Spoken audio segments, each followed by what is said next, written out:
E se o doutor não tivesse pisado na macumba, nada disso teria acontecido.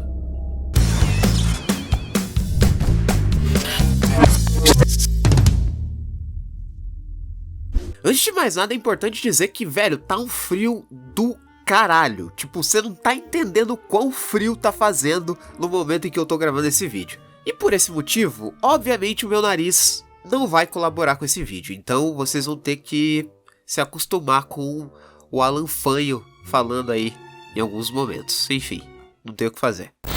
Oi, eu sou o Alan Rodrigues, sejam muito bem-vindos ao Blackout em Série. E hoje, flertando com o cancelamento, estamos aqui para falar de 73 Jardas, um dos melhores episódios, não só de Doctor Who, mas de séries no geral, que eu vi nos últimos anos. Sem brincadeira, o que esse episódio fez comigo não foi qualquer coisa. Já faz uma semana que eu tô dormindo com a luz acesa, com medo da véia Ruby vir me pegar à noite. Mas enfim, com medo ou sem medo, o fato é que esse episódio segue o mesmo princípio de Turn Left. Aqui nós deixamos um pouco de lado o doutor e passamos a acompanhar a Ruby nessa jornada totalmente medonha em uma linha do tempo alternativa. E o que o meu nariz tá trancado não é brincadeira. Antes de eu falar da história desse episódio, uma coisa muito importante que aconteceu logo nos primeiros minutos, e eu acho que você não percebeu, é o fato da gente não ter abertura nesse episódio. Sabe, a tarde voando pelo vórtex do tempo, o nome dos atores, aquela musiquinha? Então, isso não aconteceu. E o interessante é que, me corrijam aí se eu estiver errado, mas nos 60 anos de história de Doctor Who, isso só aconteceu 4 vezes, sendo que essa agora foi a 4ª. Então, isso aí é só pra você ver que esse episódio realmente não é qualquer coisa. Estamos andando em campos históricos, senhores. Bom, quanto à história do episódio, ele se inicia com o doutor e a Ruby pousando no país de Gales. E logo de cara, o doutor acaba mencionando que um primeiro-ministro chamado Roger Abdiel William quase levou o mundo a uma guerra no ano de 2046. Confesso pra vocês que quando eu ouvi isso pela primeira vez, eu não dei muita bola. Mas, meu amigo, mal sabia eu o que me aguardava. Depois disso, sem querer, o doutor acaba pisando em um círculo no chão. O tal círculo era feito com uma linha de algodão, possuía alguns amuletos, brinquedos e crânios de pássaros. Percebam que o doutor não apenas pisa no círculo, como ele também rompe com a linha. E logo em seguida, a Ruby lê um bilhete que dizia: "Descanse em paz, Mad Jack." Realmente o meu nariz me abandonou legal. Uma coisa muito interessante que é importante destacar é que um pouquinho antes de tudo isso acontecer, a Ruby disse que foi ao país de Gales apenas 2 vezes. Lembre-se desse número, tá? Bom, logo após a Ruby ler o bilhete, o doutor simplesmente desaparece. E é a partir daí que a merda de verdade começa a acontecer. A Ruby descobre que uma mulher misteriosa apareceu a exatamente 73 jardas de distância dela. E não importa onde ela esteja, a mulher misteriosa sempre estará lá a exatamente 73 jardas. Obviamente a Ruby tenta fugir da véia, só que ao fazer isso, ela encontra outra véia. E sobre essa véia em particular, o fato é que ela já apareceu em praticamente todos os episódios dessa nova era. Até no especial de Natal ela tava. Eu não falei nada sobre isso nos últimos vídeos porque, como as análises estavam atrasadas, eu imaginei que esse episódio aqui seria sobre essa mulher misteriosa. Mas no final não foi isso, o episódio não foi sobre ela, então eu também não vou focar nela agora, até porque a gente tem muita coisa pra falar. O fato é que a partir dessa mulher, a Ruby descobre que todas as pessoas que falavam com a véia no seu lugar fugiam aterrorizadas. E aí pra mim se dá a parte mais assustadora desse episódio, que é o fato das pessoas olharem diretamente pra Ruby e só então saírem correndo. Isso passa a ideia de que a mulher falou algo completamente absurdo sobre a Ruby, e a melhor opção pra pessoa no momento é só fugir. E tudo isso porque eles mexeram no lugar errado. Bom, de acordo com o próprio episódio, aquelas coisas que estavam no chão eram um círculo de fadas. E basicamente aqueles penhascos eram um limite entre a terra e o mar, sendo o espaço nem aqui nem lá onde as regras eram suspensas. Mas Alan, afinal de contas, o que é um círculo de fadas? Calma, meu amigo, que aqui você tá no lugar certo. Cientificamente falando, círculos de fadas são fenômenos naturais que geram trechos circulares de terra sem plantas, e a origem desses círculos é um enigma para a comunidade científica há décadas. Existem várias teorias para explicar o que gera esse fenômeno, e é claro, também existem várias histórias. O fato é que nesse episódio, muito provavelmente o termo círculo de fadas não esteja se referindo ao fenômeno natural, mas sim a fadas de verdade mesmo.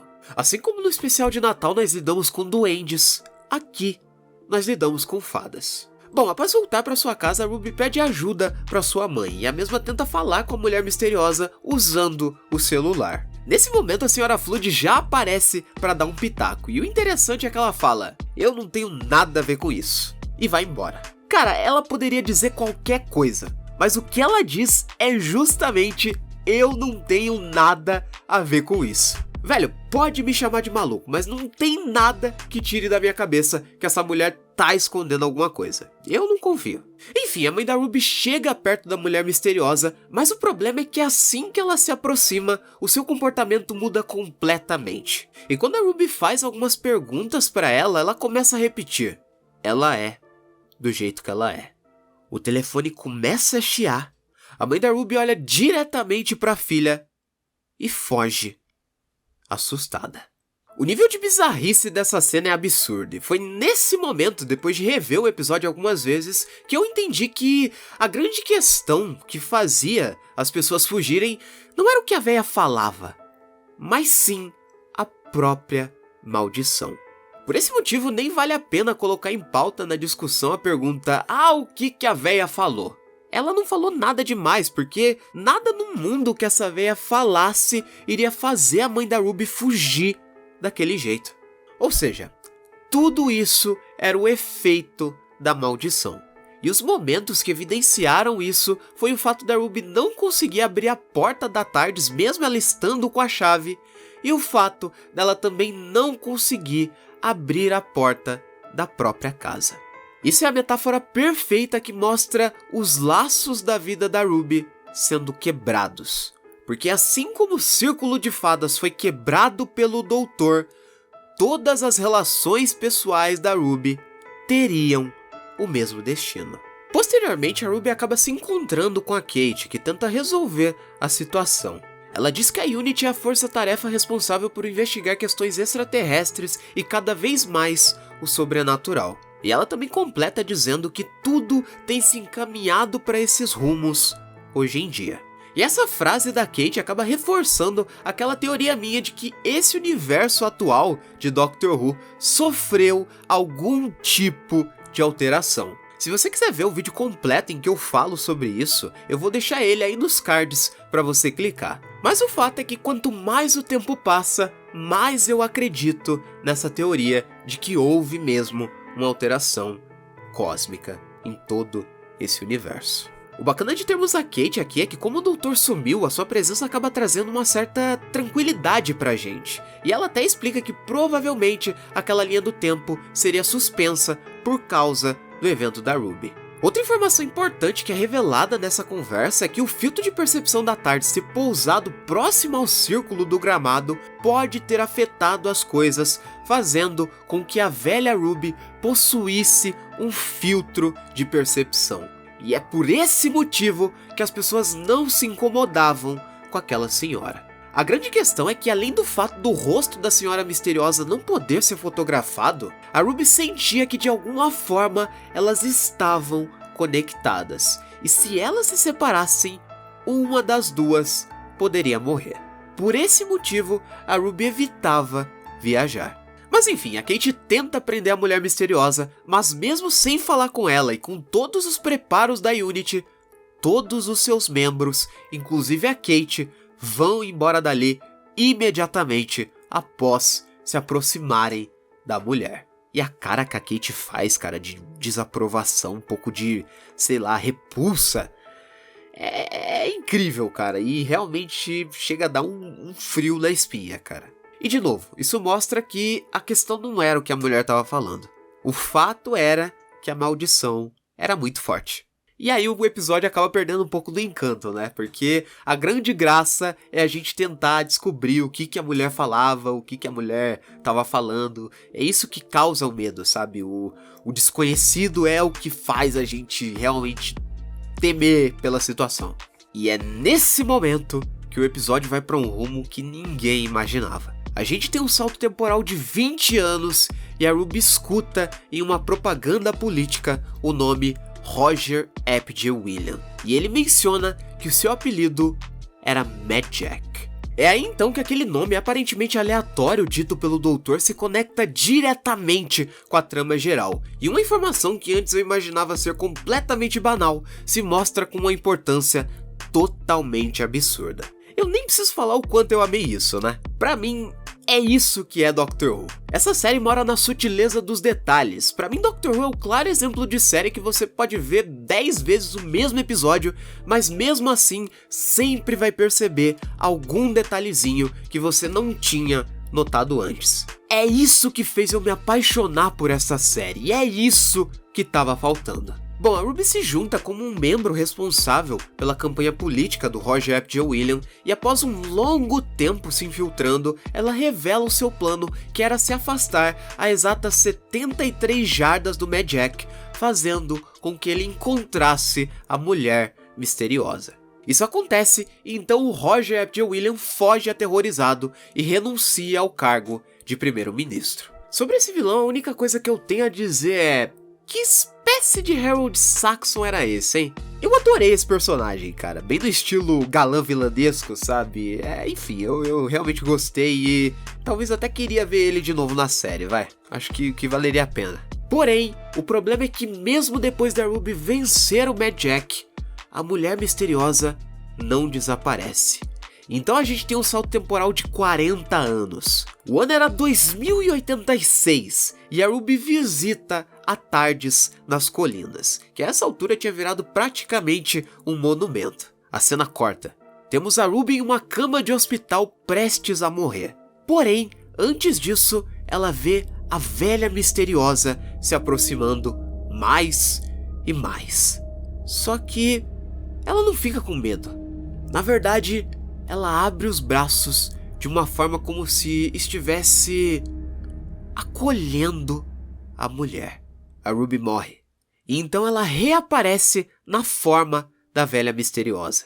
Ela chama sua eu mais jovem, alertando para o doutor não pisar no círculo. Então ela consegue avisar o doutor, o círculo não é quebrado e a mulher misteriosa, ou melhor, a Ruby do futuro, desaparece. Só que, diferente do começo do episódio, quando a Ruby diz que tinha ido ao País de Gales apenas 2 vezes, dessa vez ela diz que foram 3. E assim termina o episódio. E cara. Bom, primeiro eu vou falar a explicação do Russell T. Davies pra tudo isso, e depois eu vou dar a minha opinião pessoal. De acordo com ele, houve nesse episódio uma falta de respeito muito grande da parte do doutor com esses elementos de cultura alienígena. E então a perturbação desse círculo gerou uma consequência para Ruby, fazendo com que ela vivesse uma vida de penitência, onde ela eventualmente faz algo de bom, e aí o círculo meio que perdoa eles no final. Essas foram as palavras do Russell T. Davies. Pra mim, na minha interpretação pessoal, eu acredito que de fato houve uma violação mística da parte do doutor nesse círculo de fadas. E como foi a Ruby que leu o bilhete até o final, foi ela que acabou pagando o pato. Porém, mesmo depois de ficar totalmente sozinha, ser completamente abandonada, perder todas as pessoas importantes na vida dela, a Ruby não perde as esperanças. Inclusive, quando ela já estava velha, ela até diz: no final, eu tenho esperança. E eu acho que esse é o grande segredo desse episódio. O grande objetivo do Círculo de Fadas era fazer com que a Ruby se tornasse aquela velha misteriosa. Então, todas as vezes em que nós vimos a velha nesse episódio, nós não estávamos vendo de fato a nossa Ruby ali, mas sim uma versão alternativa da Ruby que perdeu completamente as esperanças. Percebam as diferenças entre as duas Rubys idosas, uma com cabelo bem feito e roupas coloridas, e a outra toda descabelada, só usando roupas pretas. É o retrato perfeito da esperança e da falta dela. E foi isso que fez o ciclo ser quebrado, porque quando a Ruby se torna de fato a velha misteriosa, ela não tinha ódio ou mágoa no coração, ela tinha esperança. E a esperança foi o que permitiu ela quebrar o círculo e desfazer a maldição. Bom episódio, tá? Pra mim até o momento é o melhor da temporada, e por esse motivo ele merece nada mais nada menos do que um 10, né?